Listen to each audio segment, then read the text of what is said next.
So hey guys almost ఇంటికి వచ్చే time చూడొచ్చు 4:30 కావడానికి వస్తుంది. సో మమ్మీ మాత్రం మరి బిజీగా తిరగలు అయితే వస్తుంది గైస్. ఇంట్లో స్పెషల్ వచ్చేసి మనం గ్యారెటన్ కీరకి తినేసిన. సో ఆలుగడ్డ కర్రీ, వైట్ రైస్, ఇంకా రాత్రి చికెన్ కర్రీ అలాగే ఉంది. సో మనమైతే బాయిల్డ్ ఎగ్స్ నాక మసాలా బాయిల్డ్ ఎగ్స్ అయితే పెట్టినాం.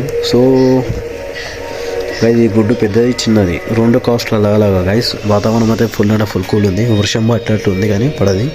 సో మా డాడీ స్వీట్ చేస్తారు దీంతోనే. దీనికైతే జాకీ అని అంటారు, జాకీ తెలియదు కానీ దీంతో స్వీట్ చేస్తారు మా డాడీ. ఎదిగిన అవుతా అంతే గైస్. సో వెదర్ అయితే ఈరోజు ఎట్లుంది. సో హే గైస్ ఆల్మోస్ట్ ఇంటికి వచ్చారు చూడ టైం 10 అవుతుంది. సో ఇంట్లో స్పెషల్ అయితే పప్పుచారు, వైట్ రైస్, ఇంకా వేడి వేడి మిర్చీలు. సో గైస్ మా డాడీకి మాత్రం ఆమ్లెట్ వేయమని చెప్పినా కానీ వేయలేదు మా ఇంట్లో అయితే. ఏం చేద్దాం గైస్, గుడ్లు అయితే స్టాక్ ఉన్నాయి.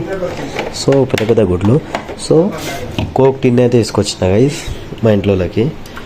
సో మా డాడీ తాగుతాను అనుకున్నా, తాగలే డైట్ కోక్. సో మా అక్క కోసమే వెయిటింగ్ లేదు, మా అక్క తాగుతుంది అది. సో ఏం చేద్దాం చెప్పండి. ఫస్ట్ మా మమ్మీకి తెలియదు గైస్ అది క్యాన్లా కోక్ అని. సో ఇందులో ఏముంది, చికెన్ కర్రీ అంతే. పప్పు ఎలా అయిందో టేస్ట్ మనకైతే క్లారిటీగా తెలియదు. సో మా ఇంట్లో అయితే మిల్క్ అని ఉన్నారు గైస్, మా ప్లానర్ వస్తుంది. సో స్పెషాలిటీ ఏముంది ఈరోజు కర్రీలు అంటే పప్పుచారు. ఎందుకంటే మంగళవారం రోజు నాన్ వెజ్ ఉండే, బుధవారం రోజు నాన్ వెజ్ ఉండే, గురువారం కాబట్టి ఈరోజు పప్పుచారు వేసింది మమ్మీ.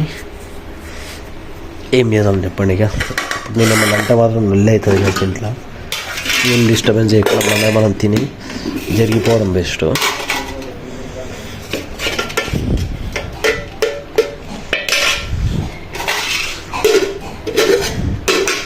పప్పు ఏమాడు మాత్రం ఆమ్లెట్ ఉంటుంది కదా, టేస్ట్ సూపర్ ఉంటుంది.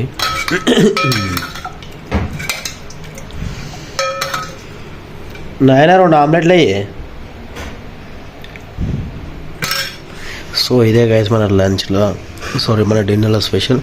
సో ఇదే మనం ఫాస్ట్ తినేద్దాం. వాచింగ్ మై వీడియో నచ్చితే like, share and subscribe. Good night, bye. See you.